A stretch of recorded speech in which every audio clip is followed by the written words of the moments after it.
Hello दोस्तों, आप सभी का स्वागत है मेरे यूट्यूब चैनल में। आज की कहानी है कैदे इश्क भाग 14। Warner paradise. दानिश ने जिया के बालों को छोड़ दिया और उसके गाल पर हाथ रखते हुए बोला, लेकिन पहले तुम मेरे साथ कहीं जाने वाली हो। जिया धीरे से बोली, मतलब कहाँ जाना है मुझे? दानिश बिना किसी भाव के बोला, तुम अकेली नहीं, हम दोनों जा रहे हैं। उसकी बात सुनकर जिया बस उसे देखती रह गई। दानिश ने कुछ पल उसे देखा और फिर उसे गोद में उठाकर बेडरूम से बाहर ले गया। दूसरी तरफ अखिलेश अपनी टीम के साथ वार्नर पैराडाइज जाने के लिए निकल गया था। स्वरूप अपनी गाड़ी में उन्हें फॉलो कर रहा था। करीब 1.5 घंटे बाद वो लोग वार्नर पैराडाइज के सामने थे। सिक्योरिटी गार्ड ने उन्हें मेन गेट पर ही रोक रखा था। तभी डेविड वहां आ गया। उसे देखते ही सिक्योरिटी गार्ड ने उसे बताया कि अखिलेश के पास सर्च वारंट है और उसे पैराडाइज के अंदर जाना है। डेविड बिना किसी भाव के बोला, आप जा सकते हैं, कोई आपको नहीं रोकेगा। उसके बाद सुनते ही अखिलेश अपनी टीम के साथ जल्दी से अंदर चला गया। उसके जाते ही डेविड ने किसी को कॉल किया। दूसरी तरफ दानिश और जिया एक प्राइवेट जेट में थे। जिया चुपचाप खिड़की से बाहर देख रही थी। दानिश उसके बगल में बैठकर मुस्कुराते हुए उसे देख रहा था। जिया को उसकी नज़रें अपने ऊपर महसूस हो रही थी। पिछले आधे घंटे से वो पागल की तरह मुस्कुराते हुए उसे देख रहा था। जिया ने इरिटेट होकर उसकी तरफ देखा और उसे घूरते हुए बोली, क्या है, तुम मुझे ऐसे क्यों देख रहे हो? दानिश उसी तरह से बोला, मेरी आंखें हैं, मैं जो चाहे देख सकता हूँ। जिया गहरी सांस लेकर बोली, यहाँ और भी चीजें हैं देखने के लिए, तुम मुझे ही क्यों देख रहे हो? क्या चल रहा है तुम्हारे दिमाग में? दानिश बेफिक्री से बोला, अगर तुम्हें पता चल गया कि मेरे दिमाग में क्या चल रहा है तो तुम शर्म के मारे नजर उठाकर देख भी नहीं पाओगी। उसकी बात सुनते ही जिया हैरानी से बोली, एक्सक्यूज मी। दानिश ने उसे कमर से पकड़ते हुए अपने करीब खींच लिया और उसके बालों के साथ खेलते हुए बोला, तुम्हें एहसास भी नहीं है तुम कितनी खूबसूरत हो। अगर मजबूरी ना होती तो अब तक तुम मेरे बेड पर सिसकियां ले रही होती। उसकी बात सुनते ही जिया की आंखें हैरानी से बड़ी हो गई और उसकी धड़कनें बुरी तरह से शोर करने लगी। उसने दानिश को धक्का देकर खुद से दूर किया और चिढ़ते हुए बोली, तुम्हें शर्म नहीं आती अपने होस्टेस के साथ ऐसी बातें करते हुए? दानिश हिसकी वॉइस में बोला, बहुत आती है, लेकिन सामने का खूबसूरत नज़ारा देखकर भाग जाती है। उसके इतना कहते ही जिया ने तुरंत अपना चेहरा खिड़की की तरफ कर लिया। कुछ मिनट बाद उसने दानिश की तरफ देखा जो अब अपने फ़ोन में बिजी था। जिया धीरे से बोली, मिस्टर वार्नर। उसकी आवाज़ सुनते ही दानिश ने अपने फ़ोन से नज़रें हटाकर तुरंत उसकी तरफ देखा। जिया हिचकिचाते हुए बोली, वो मुझे कुछ पूछना है। दानिश बिना किसी भाव के उसे देख रहा था। शायद उसे पता चल गया था कि जिया के दिमाग में क्या चल रहा है। तभी जिया धीरे से बोली, वो जेम्स कैसा है? मतलब उसे गोली लगी थी तो? दानिश एकदम से बोला, जिंदा है। उसकी बात सुनते ही जिया ने तुरंत अपना चेहरा दूसरी तरफ कर लिया। दानिश कुछ पल रुक कर बोला, if you have to think of someone then think of me. किसी और के बारे में सोचने की गलती मत करना, वरना। बोलते हुए वो रुक गया। जिया ने उसकी तरफ देखा और सीरियस टोन में बोली, तुम ऐसे क्यों बिहेव करते हो? मतलब जो लोग प्यार में पागल होते हैं वो लोग ऐसे हरकतें करते हैं। मतलब मैं तुम्हें नहीं बोल रही क्योंकि मुझे पता है तुम मुझसे प्यार नहीं करते, लेकिन तुम्हारी हरकतें किसी साइको जैसी हैं। दानिश बिना किसी भाव के बोला, आई एम साइको। जिया झट से उसकी तरफ देखते हुए हैरानी से बोली, व्हाट? दानिश डेविड स्माइल करते हुए बोला, I am your psycho and obsessed lover. Jiya उसे घूरते हुए बोली, मिस्टर वार्नर, ये कुछ ज़्यादा हो रहा है। दानिश ने कुछ पल उसे देखा और फिर अपने फ़ोन में कुछ करने लगा। जिया खिड़की से बाहर देखते हुए अपने मन में बोली, क्रेजी साइको, वार्नर कहीं का। मेरे इतने भी बुरे दिन नहीं आए कि मैं इसके साथ। बोलते हुए उसका मुंह बन गया। Warner paradise.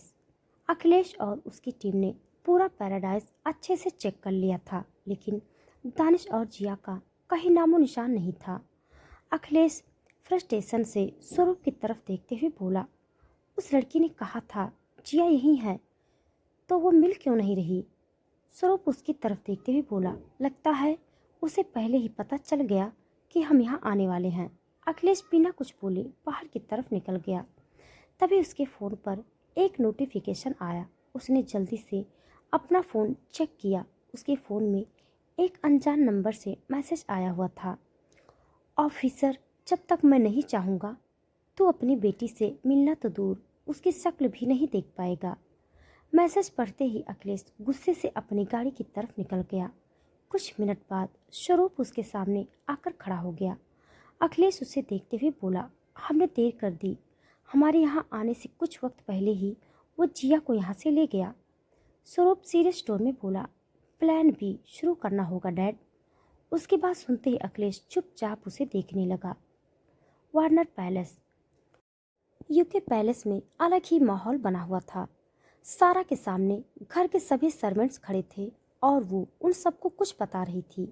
तभी एक लड़की वहाँ आते हुए बोली, मॉम, ये सब क्या हो रहा है? किस बात की तैयारी हो रही है? सारा ने उस लड़की की तरफ देखते हुए कहा, ग्रेस, तुम्हारा भाई आ रहा है। उसकी बात सुनते ही ग्रेस मुस्कुराते हुए बोली, ब्रो आने वाले हैं?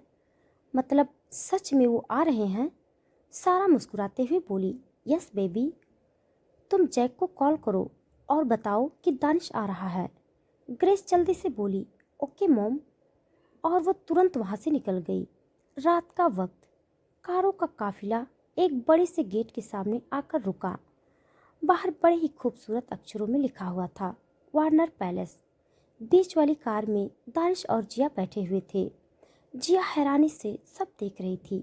कुछ पल बाद उनकी कार गेट के अंदर चली गई। अंदर जाने के लिए एक रास्ता बना हुआ था और उसके दोनों तरफ सिर्फ गार्डन नजर आ रहा था। गार्डन में अलग अलग कलर के फूलों के पौधे लगे हुए थे। जिया के चेहरे पर हल्की सी मुस्कुराहट आ गई और वो अपने मन में बोली, कितने दिनों बाद इतने सारे रंग देखने को मिल रहे हैं। दानिश की नज़रें उस पर ही टिकी हुई थी। वो गौर से जिया के चेहरे को देख रहा था। उसकी वो प्यारी सी मुस्कुराहट देखकर दानिश के होठों पर हल्की सी स्माइल आ गई। कुछ ही पल में उनकी कार एक फाउंटेन के सामने आकर रुकी। जिया हैरानी से सब देख रही थी। दानिश की कार जैसे ही पैलेस के अंदर आ गई, जैक और ग्रेस मुस्कुराते हुए एक दूसरे को देखने लगे। जैक दानिश का छोटा भाई है और ग्रेस उन दोनों की छोटी है, यानी कि इस घर की सबसे छोटी मेंबर वही है। उसकी उम्र लगभग जिया की उम्र जितनी ही है। दानिश कार से बाहर आ गया और दूसरी तरफ चला गया। जैक धीरे से बोला, भाई के साथ और भी कोई आया है क्या? ग्रेस सामने देखते हुए बोली। शायद तभी दानिश ने जिया का हाथ पकड़कर उसे कार से बाहर निकाला। जिया आंखें फाड़े पैलेस को देखने लगी, क्योंकि ये पैलेस इतना बड़ा था कि उसमें एक छोटा सा गांव आराम से आ सकता था। जिया को देखते ही जैक और ग्रेस हैरानी से एक साथ बोल पड़े, ओ माय गॉड, ये भाई किसे लेकर आ गए? जैक धीरे से बोला, मॉम को पता चल गया तो भाई की खैर नहीं। ग्रेस जल्दी से बोली, मुझे लगता है वो उनकी दोस्त हैं, वरना भाई ऐसे ही किसी को अपने साथ क्यों लेकर आते? जैक सीरियस टोन में बोला, आई होप ऐसा ही हो। तभी उनके कानों में दानिश की आवाज़ गई, खड़े खड़े किस दुनिया में चले गए हो तुम दोनों? Come back behaviour you went. उसकी आवाज़ सुनते ही जैक और ग्रेस ने तुरंत उसकी तरफ देखा। जिया भी अपने ख्याली दुनिया से बाहर आ गई। ग्रेस दानिश के गले लग गई और मुस्कुराते हुए बोली, वेलकम ब्रो। दानिश के हाथ में जिया का हाथ छूट गया और जिया 2 कदम पीछे हो गई। जैक ने दानिश और ग्रेस उन दोनों को हक कर लिया और धीरे से बोला, ब्रो हु इज शी? उसका सवाल सुनते ही दानिश उन दोनों से अलग हो गया। उसने जिया को कमर से पकड़ते हुए अपने करीब खींच लिया और उसकी फॉरेस्ट ग्रीन आंखों में देखते हुए बोला, she is my sweet little heart. Jack जल्दी से उन दोनों को अलग करते हुए बोला, ओके, मैं समझ गया कि ये आपकी बहुत खास मेहमान है, लेकिन इस पैलेस में आप इससे दूर रहें तो बेहतर होगा हम सबके लिए, वरना सारा नाम का भूचाल आ सकता है। दानिश आई रोल करते हुए बोला, वेदेवर, और जिया का हाथ पकड़कर वो उसे अपने साथ ले गया। जिया धीरे से बोली, ये दोनों तुम्हारे भाई बहन हैं? दानिश आगे चलते हुए बोला, हाँ, और इनके अलावा मेरे मॉम डैड भी यहाँ रहते हैं। जिया हैरानी से बोली, इतने बड़े पैलेस में सिर्फ 4 लोग रहते हैं? दानिश बिना किसी भाव के बोला, हाँ, सिर्फ 4 लोग रहते हैं और मैं इंडिया में रहता हूँ। जिया ने आगे कोई सवाल नहीं किया। वो पैलेस देखने में खो गई थी। ये पैलेस बाहर से जितना खूबसूरत था उतना ही अंदर से रॉयल लुक दे रहा था। किसी राजा महाराजा के महल जैसा लग रहा था ये पैलेस। जिया ने पहले कभी इतना बड़ा और खूबसूरत पैलेस नहीं देखा था। दानिश उसे सीधे अपने बेडरूम में ले गया। इधर दानिश किसी लड़की को अपने साथ लेकर आया है, ये बात आग की तरह पैलेस में फैल चुकी थी, क्योंकि आज तक दानिश की जिंदगी में कोई भी लड़की नहीं थी। यहाँ तक कि उसके आसपास भी किसी लड़की को नहीं देखा गया था। जब सारा को ये बात पता चली तो वो गुस्से से तमतमाते हुए दानिश के कमरे की तरफ निकल गई। इधर जिया चुपचाप बेड पर बैठी थी और दानिश किसी से फ़ोन पर बातें करते हुए बालकनी के दरवाजे के पास खड़ा था। जिया उसके कमरे को गौर से देख रही थी। दानिश का कमरा ब्लैक और ग्रे थीम से बना हुआ था और काफ़ी रॉयल लुक दे रहा था। जिया मुंह बनाते हुए अपने मन में बोली, इस आदमी को बस एक ही कलर चाहिए, कोई इतना बेरंग कैसे हो सकता है। तभी उसकी नज़रें दीवार पर लगी हुई एक पेंटिंग की तरफ चली गई, जो एक फैमिली पेंटिंग लग रही थी। उसमें एक कपल था और उनके साथ 4 छोटे छोटे बच्चे खड़े थे। 2 लड़कियां थीं और 2 लड़के। शायद ये दानिश के बचपन के वक्त की पेंटिंग थी। जिया खुद से ही बोली, इस पेंटिंग में 2 लड़कियां हैं, लेकिन इस घर में तो सिर्फ एक ही लड़की रहती है। ये दूसरी लड़की कहाँ है? वो अपने ही ख्यालों में खोई हुई थी। तभी उसे अपनी गर्दन पर किसी की गर्म सांसें महसूस हुई। जिया ने हड़बड़ाते हुए दानिश की तरफ देखा और जल्दी से पीछे खिसक गई। दानिश उसके ऊपर आ गया और हिसकी वॉइस में बोला, व्हाट हैपेंड लिटिल गर्ल? जिया उसके सीने पर अपने दोनों हाथ रखते हुए बोली, तुम बार बार मेरे करीब क्यों आते हो? दूर रहो। बोलते हुए वो दानिश को पुश करने लगी। दानिश ने उसे बेड पर पुश किया और उसके दोनों हाथ पकड़ते हुए बेड पर प्रेस कर दिए। जिया उसे घूरते हुए बोली, लिव मी। दानिश उसके होठों की तरफ देखते हुए बोला, नेवर नेवर नेवर। तभी एकदम से कमरे का दरवाजा खुल गया और सारा अंदर आ गई। जिया ने घबराते हुए दरवाजे की तरफ देखा। सारा गुस्से से उसे ही देख रही थी।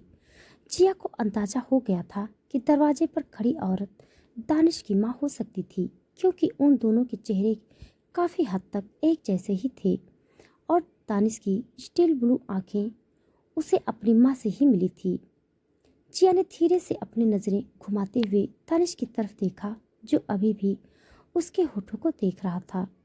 सारा कड़क आवाज में बोली, ये लड़की कौन है और तुम्हारे बेड पर क्या कर रही है? दानिश ने अपनी आंखें बंद करके गहरी सांस ली और जिया के ऊपर से उठ गया। जिया जल्दी से बेड से खड़ी हो गई और उसने अपने कपड़े ठीक कर लिए। सारा की नज़रें अभी भी बेहद गुस्से से जिया को देख रही थी। दानिश सारा के सामने आकर रुका और शांत लहजे में बोला, सी इज माई हॉस्टेज। सारा ने अपनी आंखें छोटी करके बोली, तो यही है वो लड़की जिसके लिए तुम पागल हुए जा रहे हो?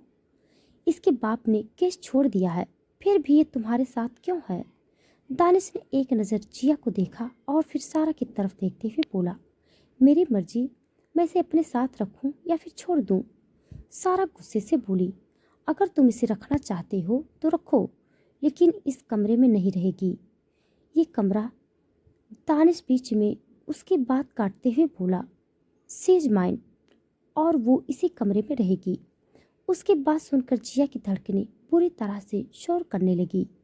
दानिश का ये कहना कि वो उसकी है, ये बात उसे बिल्कुल भी पसंद नहीं आ रही थी। फिर भी उसका दिल जोरों से धड़क रहा था। तो दोस्तों, आज के लिए बस इतना। इसके आगे का भाग जानने के लिए आप सब मेरे साथ बने रहिए। हमारी कहानी आप सबको कैसी लग रही है कमेंट बॉक्स में ज़रूर बताइएगा। तब तक के लिए धन्यवाद।